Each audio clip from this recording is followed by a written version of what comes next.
Students, Isha learning সেন্টারে তোমাদের সবাইকে স্বাগত। আজকে আমরা এই ভিডিওতে অষ্টম শ্রেণী জীবনবিজ্ঞান জীবদেহের গঠন এই অধ্যায়টি নিয়ে আলোচনা করব। তো প্রথম পর্যায়ক্রমিক মূল্যায়নে তোমাদের এই একটি অধ্যায় এখান থেকে পড়তে হবে, তাই এই অধ্যায়টি আমরা ডিটেলস এই ভিডিওতে দেখে নেব। এই অধ্যায়টি তোমাদের একটু বড় রয়েছে, তাই এই অধ্যায়টি আমরা দুটি পার্টে সম্পন্ন করব। আজকে প্রথম পার্টে আমরা 30 থেকে 35টি প্রশ্ন দেখে নেব, কারণ অতিরিক্ত প্রশ্ন একদিন পড়লে আমাদের উপর চাপ হয়ে যাবে, তাই আমরা এই ভিডিওটিকে দুটি পার্টে দেখব। এই ভিডিওটি তোমাদের জন্য গুরুত্বপূর্ণ এই কারণেই, কারণ তোমরা যদি সহায়িকাতে লক্ষ্য করো সেখানে দেখো যে প্রায় 200টির মতো প্রশ্ন রয়েছে। এতগুলো প্রশ্ন করার কোনো প্রয়োজন নেই, তাই তাদের মধ্যে থেকে যতগুলো তোমাদের করা প্রয়োজন সেগুলো এখানে নেওয়া হয়ে আছে। অতএব তোমরা ভিডিওটি মনোযোগ দিয়ে দেখে নাও, তাহলে কোনটা পড়বে আর কোনটা পড়বে না এ নিয়ে তোমাদের মধ্যে আর কোনো সমস্যা থাকবে না। তো শুরু করা যাক আজকের ভিডিও। তো প্রথম প্রশ্ন বলেছে কি যে জীবদেহের গঠনগত ও কার্যগত ক্ষুদ্রতম এককের নাম কি? জীবদেহের গঠনগত ও ক্ষুদ্রতম এককের নাম হলো কোষ। পরের প্রশ্ন, কোষ শব্দটি কে প্রথম ব্যবহার করেন বা প্রবর্তন করেন? কোষ শব্দটি প্রথম প্রবর্তন করেন বিজ্ঞানী রবার্ট হুক 1665 খ্রিস্টাব্দে। সালটা তোমরা মনে রাখবে যে রবার্ট হুক 1665 খ্রিস্টাব্দে প্রথম কোষ আবিষ্কার করেন বা প্রথম কোষ কথাটি প্রবর্তন করেন। পরের প্রশ্ন বলেছে প্রথম সজীব কোষ কে আবিষ্কার করেন? প্রথম সজীব কোষ আবিষ্কার করেন ডাচ বিজ্ঞানী লিভেন হুক। কোনো কোনো বইতে তোমরা এটা লিভেন হুকও দেখতে পাবে, কিন্তু ম্যাক্সিমাম বইতে রয়েছে যে লিভেন হুক। আমাদের সময় আমরা এটা পড়েছিলাম লিভেন হুক, তো তোমাদের বইতে যেটা আছে তোমরা সেটা পড়বে। পরের প্রশ্ন, কোষকে রঞ্জিত করার জন্য যে ক্ষার রঞ্জক ব্যবহার করা হয় তার নাম কি? অর্থাৎ আমরা যদি মাইক্রোস্কোপে বা অনুবীক্ষণ যন্ত্রে যখন কোনো একটা বস্তুকে দেখানো হয় তখন তাকে একটি কেমিক্যাল মাখিয়ে নেওয়া হয়। সেই কেমিক্যালটা অ্যাসিডও হতে পারে আর ক্ষারও হতে পারে, সেটার কথাই এখানে বলা হয়েছে। তো কোষকে রঞ্জিত করার জন্য যে ক্ষার রঞ্জক ব্যবহার করা হয় তার নাম হলো মিথিলিন ব্লু। ঠিক আছে, এটা একটু ইম্পর্টেন্ট রয়েছে তোমার জন্য। পরের প্রশ্ন বলছে কি কোষকে রঞ্জিত করার জন্য যে অ্যাসিড রঞ্জক ব্যবহার করা হয় তার নাম কি? তার নাম হলো ইওসিন। পরের প্রশ্ন, একটি সরল অনুবীক্ষণ যন্ত্রে কি ব্যবহার করা হয়? সরল অনুবীক্ষণ যন্ত্রে একটি মাত্র লেন্স ব্যবহার করা হয়। পরের প্রশ্ন, যৌগিক অনুবীক্ষণ যন্ত্রে যে লেন্স ব্যবহার হয় তার নাম কি? যৌগিক অনুবীক্ষণ যন্ত্রে যে লেন্স ব্যবহার হয় তার নাম হচ্ছে অকিউলার লেন্স এবং অবজেক্টিভ লেন্স। দুটি লেন্স ব্যবহার করা হয়। সরল অনুবীক্ষণ যন্ত্রে একটি ব্যবহার করা হয় আর এই ক্ষেত্রে দুটি ব্যবহার করা হয়।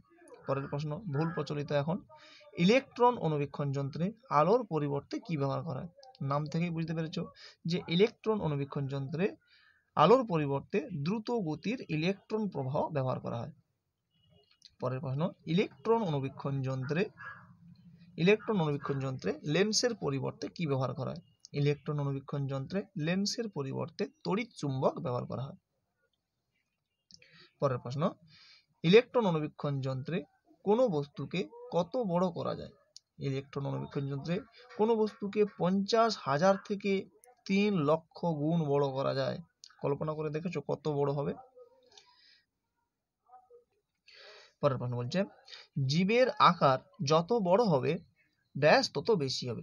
জীবের আকার যত বড় হবে কোষের সংখ্যা তত বেশি হবে, কিন্তু জীবের আকার বড়র সঙ্গে কোষের আকার বড়র সম্পর্ক নেই। অর্থাৎ কোষের সংখ্যা বেশি হবে কিন্তু আকার, যে হাতি খুব বড় বলে তার কোষগুলো যে খুব বড় হবে এমন কোনো বাধা ধরা নিয়ম নেই, কিন্তু হাতির আকার বড় যেহেতু তার কোষের সংখ্যা বেশি হবে। এটা তোমরা একটু ভালো করে মনে রাখবে যে আকারের সঙ্গে কোষের আকারের কোনো সম্পর্ক নেই, আকারের সঙ্গে কোষের সংখ্যার সম্পর্ক রয়েছে। অর্থাৎ আকার যত বড় হবে সংখ্যার পরিমাণ তত বেশি হবে। ঠিক আছে, পরের প্রশ্ন ভালো করে দেখে রাখবে, একটি এককোষী জীবের উদাহরণ দাও। একটি এককোষী জীব হলো অ্যামিবা। পরের প্রশ্ন, চর্বি কোষের আকৃতি কেমন? চর্বি কোষের আকৃতি আংটির মতো। চর্বি কোষের আকৃতি কেমন হয়? আংটির মতো হয়, কারণ সাইটোপ্লাজম, চর্বি যখন জমা হয় আমাদের ত্বকের নিচে তখন সাইটোপ্লাজম ধারের দিকে সরে গিয়ে আকারটা প্রায় চর্বির আকারটা প্রায় আংটির মতো হয়ে যায়। মনে রাখবে যে চর্বি কোষের আকৃতি আংটির মতো। পরের প্রশ্ন কি বলেছে, মৃদু আলোতে দেখতে সাহায্যকারী কোষের নাম কি? মৃদু আলোতে দেখতে সাহায্যকারী কোষের নাম হলো রড কোষ, দণ্ডাকার রড কোষ। এমন প্রশ্ন হতে পারে যে রড কোষের আকৃতি কেমন? রড কোষের আকৃতি দণ্ডাকার। ঠিক আছে, তো আমরা একই সঙ্গে দুটি প্রশ্ন করে নেব যে মৃদু আলোতে দেখতে সাহায্য করে দণ্ডাকার রড কোষ। পরের প্রশ্ন, উজ্জ্বল আলোয় বর্ণ দর্শনে সাহায্যকারী কোষের নাম কি? এক্ষেত্রে শঙ্কু আকৃতির কোন কোষ? তাহলে একটি হলো কি দণ্ডাকার রড কোষ আর শঙ্কু আকৃতির কোন কোষ। একটি আমাদের মৃদু আলোতে দেখতে সাহায্য করে আর একটি উজ্জ্বল আলোতে দর্শনে সাহায্য করে। পরের প্রশ্ন, ব্যাকটেরিয়া কোষের আকৃতি কেমন?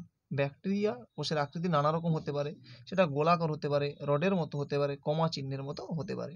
তো ব্যাকটেরিয়া কোষের আকৃতি গোলাকার, রডের মতো কিংবা কমা চিহ্নের মতো হতে পারে। পরের প্রশ্ন খুব গুরুত্বপূর্ণ, অ্যামিবার গমন অঙ্গের নাম কি? অ্যামিবার গমন অঙ্গের নাম হলো ক্ষণপথ। পরের প্রশ্ন তোমাদের জানা প্রশ্ন, এটা ক্লাস 7-এ ছিল। কোন রক্তকণিকা রোগ জীবাণুকে ধ্বংস করে? শ্বেত রক্তকণিকা রোগ জীবাণুকে ধ্বংস করে। এখানে মনে রাখবে যে শ্বেত রক্তকণিকা কিন্তু নিজের আকারকে পরিবর্তন করতে পারে। প্রশ্ন হতে পারে যে কোন রক্তকণিকা নিজের আকার পরিবর্তন করতে পারে? তো শ্বেত রক্তকণিকা নিজের আকার পরিবর্তন করতে পারে। পরের প্রশ্ন কি বলেছে, মূল বা কাণ্ডের অগ্রভাগে কোষের আকৃতি কেমন? তাহলে মূল বা কাণ্ডের অগ্রভাগের কোষের আকৃতি বহুভুজাকার। পরের প্রশ্ন, কাণ্ডের ভেতরে মূল থেকে পাতা পর্যন্ত জল সংবহনকারী কোষগুলোর আকৃতি কেমন? কাণ্ডের ভেতরে মূল থেকে পাতা পর্যন্ত জল সংগ্রহকারী কোষগুলোর আকৃতি নলাকার। পরের প্রশ্ন,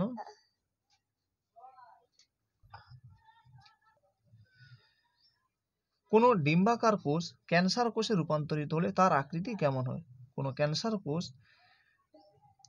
কোনো ডিম্বাকার কোষ ক্যান্সার কোষে রূপান্তরিত হলে তার আকৃতি গোলাকার হয়ে যায়। এখানে আরেকটা প্রশ্ন হতে পারে যে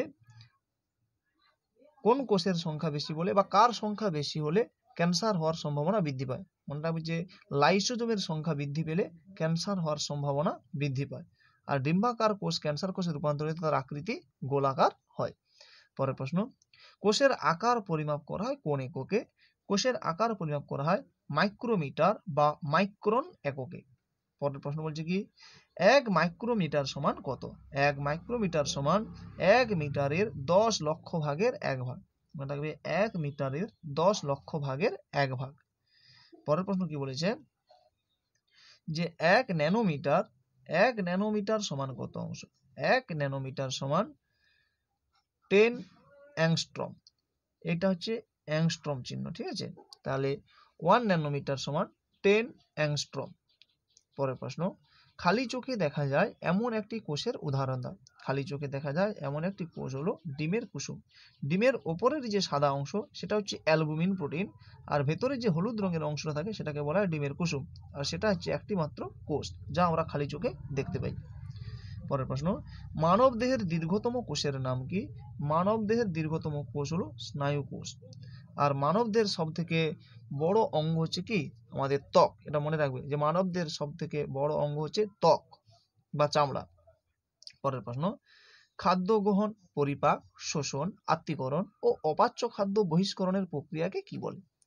তো খাদ্য গ্রহণ, পরিপাক, শোষণ, আত্তীকরণ ও অপাচ্য খাদ্য বহিষ্করণের প্রক্রিয়াকে পুষ্টি বলে। এই পুষ্টি চ্যাপ্টারটি তোমাদের 9-এ খুব ডিটেলস দেওয়া আছে, এখানে সংক্ষিপ্ত পরিমাণে আছে, অর্থাৎ সংক্ষিপ্ত আকারেই দেওয়া হয়ে আছে।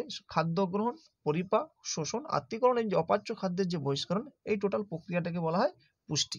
ঠিক আছে? পরের প্রশ্ন, দেহ থেকে উৎপন্ন ক্ষতিকারক বর্জ্যকে দেহ থেকে বার করে দেওয়ার প্রক্রিয়াকে কি বলে? দেহ থেকে উৎপন্ন ক্ষতিকারক বর্জ্য পদার্থকে দেহ থেকে বার করে দেওয়ার প্রক্রিয়াকে রেচন বলে। পরের প্রশ্ন, সংখ্যা বৃদ্ধি করা, অস্তিত্ব রক্ষা করার প্রক্রিয়াকে কি বলে? সংখ্যা বৃদ্ধি ও অস্তিত্ব রক্ষার প্রক্রিয়াকে জনন বলা হয়ে থাকে। পরের প্রশ্ন, জীবদেহের ধাপগুলো কি কি? জীবদেহের ধাপগুলো, জীবদেহ আবার কয়েকটি অঙ্গতন্ত্র নিয়ে গঠিত, অঙ্গতন্ত্র কয়েকটি অঙ্গ নিয়ে গঠিত, অঙ্গ আবার কলা নিয়ে গঠিত এবং কলা হচ্ছে কোষ নিয়ে গঠিত। তাহলে কি হলো? জীবদেহ, অঙ্গতন্ত্র, অঙ্গ, কলা, কোষ, এইভাবে আমাদের জীবদেহ গঠিত হয়ে থাকে। পরের প্রশ্ন বলছে কোষের সমষ্টিকে কি বলে? কোষের সমষ্টিকে কলা বলে। এই কলা আবার দুই প্রকার, উদ্ভিদ কলা এবং প্রাণী কলা। উদ্ভিদ কলা 2 প্রকার এবং প্রাণী কলা 4 প্রকার, যেগুলো আমরা পরে দেখব। তাহলে উদ্ভিদ কলা কয় প্রকার? উদ্ভিদ কলা 2 প্রকার, ভাজক কলা এবং স্থায়ী কলা। এখান থেকে তোমাদের 2 মার্কের একটি প্রশ্ন আসবে। অতএব তোমরা এই যে 4টি কলা আর উদ্ভিদ কলা দুটি, 6টি কলা। এই 6টি কলার প্রত্যেকটির কাজ কিন্তু খুব ভালো করে 2 থেকে 3টি কাজ তোমরা দেখে রাখবে। এখান থেকে তোমাদের একটা প্রশ্ন হবেই হবে। তাই এই দুটি ভাজক কলা, স্থায়ী কলা এবং প্রাণী কলা, আবরণী কলা, যোগ কলা, পেশী কলা এবং স্নায়ু কলা, এই 4টি কলা তোমরা ডিটেলস একটু ভালো করে পড়ে নেবে। বেশি নয়, 2 থেকে 3টি, আর বেশি করার কোনো প্রয়োজন নেই। তো পরের প্রশ্ন বলেছে যে প্রাণী কলা কয় প্রকার ও কি কি? প্রাণী কলা 4 প্রকার, আবরণী কলা, যোগ কলা, পেশী কলা এবং স্নায়ু কলা। ঠিক আছে।